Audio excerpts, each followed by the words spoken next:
శాంతి. మురళీ తారీఖు ఏప్రిల్ 16, 2025.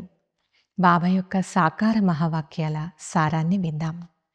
బాబా చెప్తున్నారు, మధురమైన పిల్లలారా, నా మనస్సు ఒక్క బాబాపైనే ఉందా, లేక ఇతర రక్త సంబంధాలపై ఉందా అని మీ స్థితిని పరిశీలించుకోండి. ప్రశ్న: మీ కళ్యాణం చేసుకునేందుకు ప్రతిరోజు ఏ 2 విషయాలపై లెక్కాచారాన్ని చూసుకోవాలి? జవాబు: మీ యోగము మరియు నడవడికల లెక్కాచారాన్ని ప్రతిరోజు పరిశీలించుకోండి. ఏ డిస్సర్వీస్ చేయడం లేదు కదా? నేను తండ్రిని ఎంత సమయం స్మృతి చేస్తున్నాను? నా సమయాన్ని ఏ విధంగా సఫలం చేసుకుంటున్నాను? ఇతరులను చూడటం లేదు కదా? ఎవరి నామరూపాలలో నా మనసు చిక్కుకోలేదు కదా అని సదా మీ హృదయాన్ని ప్రశ్నించుకోండి. అచ్చా, మధురాతి మధురమైన అపురూపమైన పిల్లలకు మాతాపితా బాప్దాదాల ప్రియ స్మృతులు మరియు గుడ్ మార్నింగ్. ఆత్మిక పిల్లలకు ఆత్మిక తండ్రి నమస్తే. ఆత్మిక పిల్లలందరి తరపున ఆత్మిక తండ్రికి గుడ్ మార్నింగ్ మరియు నమస్తే. ధారణ కొరకు ముఖ్య సారం. మొదటి పాయింట్: యజ్ఞపితను నిందింపచేసే ఏ కర్తవ్యాన్ని చేయరాదు. తండ్రి ద్వారా లభించిన రైటియస్ బుద్ధి ద్వారా మంచి కర్మలు చేయాలి. ఎవ్వరికి దుఃఖమునివ్వరాదు. రెండవ పాయింట్: పరస్పరం ఉల్టా సుల్టా సమాచారం గురించి మాట్లాడుకోరాదు. పరస్పరం జ్ఞాన విషయాలే మాట్లాడుకోవాలి.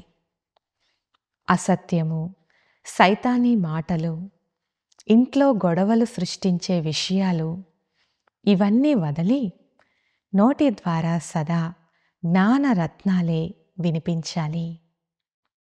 చెడు మాటలు వినరాదు, వినిపించరాదు. వరదానము: పంచవికారాలనే శత్రువును పరివర్తన చేసి సహయోగిగా చేసుకుని మాయాజీత్ జగజ్జీత్ భవ. వివరణ: విజయులుగా అయ్యేవారు శత్రువు యొక్క రూపాన్ని తప్పకుండా పరివర్తన చేస్తారు. కనుక మీరు వికారాల రూపీ శత్రువును పరివర్తన చేసి సహయోగి స్వరూపంగా చేసుకోండి. దీని ద్వారా అవి మీకు సదా సలాం చేస్తూ ఉంటాయి. కామ వికారాన్ని శుభ కామన యొక్క రూపంలోకి, క్రోధాన్ని ఆత్మిక నశా రూపంలోకి, లోభాన్ని అనాసక్త వృత్తి యొక్క రూపంలోకి, మోహాన్ని స్నేహం యొక్క రూపంలోకి, దేహాభిమానాన్ని స్వాభిమానం యొక్క రూపంలోకి పరివర్తన చేస్తే మాయాజీతులుగా జగజ్జీతులుగా అవుతారు. స్లోగన్: రియల్ గోల్డ్లో నాది అనేదే అల్లాయ్. ఇది విలువను తగ్గించేస్తుంది. అందువలన మేరాపన్ అనగా నాది అనేదాన్ని సమాప్తం చేయండి. అవ్యక్త సూచన: కంబైన్ రూపం యొక్క స్మృతి ద్వారా విజయులుగా అవ్వండి.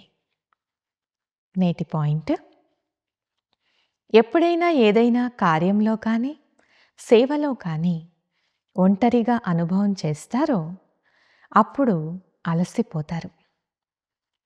అప్పుడు 2 భుజాలు కలిగిన వారిని తోడుగా చేసుకుంటారు. 1000 భుజాలు కలిగిన వారిని మర్చిపోతారు. 1000 భుజాలు కలిగిన వారు తమ పరంధామాన్ని వదిలి మీకు తోడుగా ఉండేందుకు వచ్చి ఉంటే వారిని మీ జతలో కంబైన్డ్గా ఎందుకు ఉంచుకోరు? సదా బుద్ధి ద్వారా కంబైన్డ్గా ఉంటే సహయోగం లభిస్తూ ఉంటుంది. మంచిది. ఓం శాంతి.